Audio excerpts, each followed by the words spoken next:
Hello, fifth graders. All right, this is going to be opinion lesson 3. And what it's going to be focused on is quoting experts and professionals and using statistics in our opinion essay. It's a very important part of writing an opinion essay. So what you're going to need today is a piece of paper and a pencil to take some notes.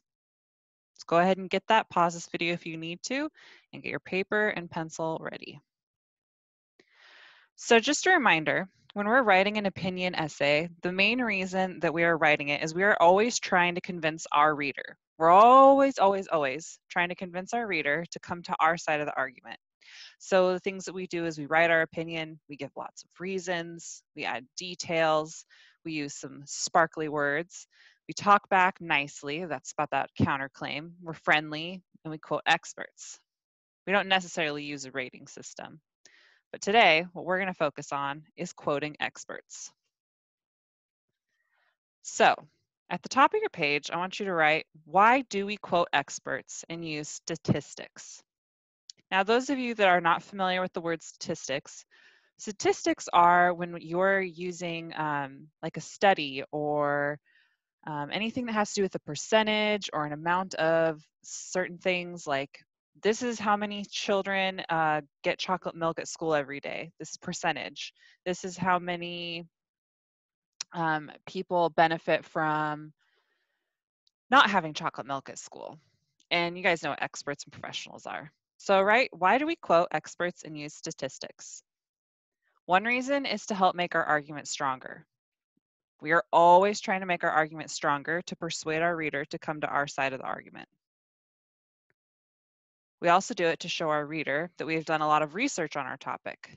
I think it's important if we're going to have someone come to our side of the argument that they know that we've spent a lot of time researching this. We know what we're talking about, because you wouldn't want to go onto someone's side if it doesn't sound like they really know what they're talking about. And we do it to persuade our reader to come onto our side of the argument. So come to the dark side. We have cookies. So pause this video if you need to and write these down on your lined piece of paper. Why we quote experts and use statistics: to make our argument stronger, to show our reader that we have done a lot of research on our topic, and to persuade our reader to come onto our side of the argument.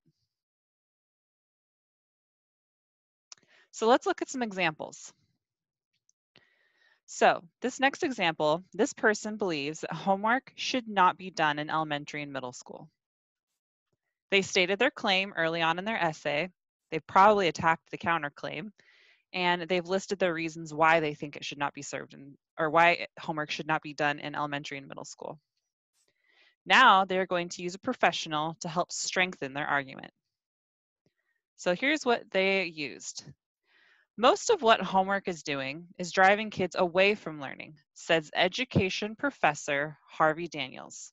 Let's face it, most children dread homework, or at best see it as something to be gotten through. So this is a great example. They've quoted an education professor. That's somebody who is an expert and a professional, and they've quoted them. This professional says most of what homework is doing is actually driving kids away from learning. So that is going to help strengthen their argument that homework should not be done in elementary and middle school. And then they've also talked about it. Well, let's face it, most children dread homework, or at best see it as something to be gotten through. This would help someone persuade a reader to come onto their side of the argument. It's a strong, strong argument. Let's look at another example. So this next person believes that red light cameras save lives. You guys have heard this one. We looked at this one in our previous lesson. They used statistics to help strengthen their argument. So I'm going to show you an example of statistics if you're not familiar with what that is and what those look like. The statistics are in red.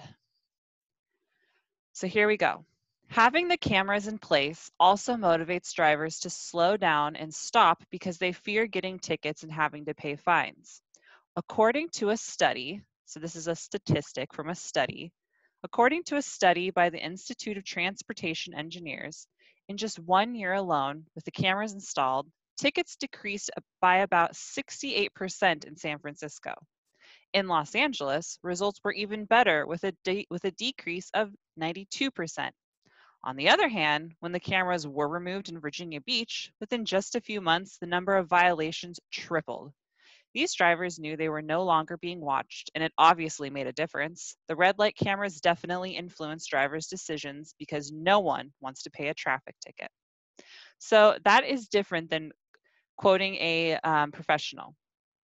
The Institute of Transportation Engineers, those are professionals, but they did a study where they looked at how many people get tickets, and when those red light cameras were installed, tickets decreased by about 68%. So that 68%, that's a statistic.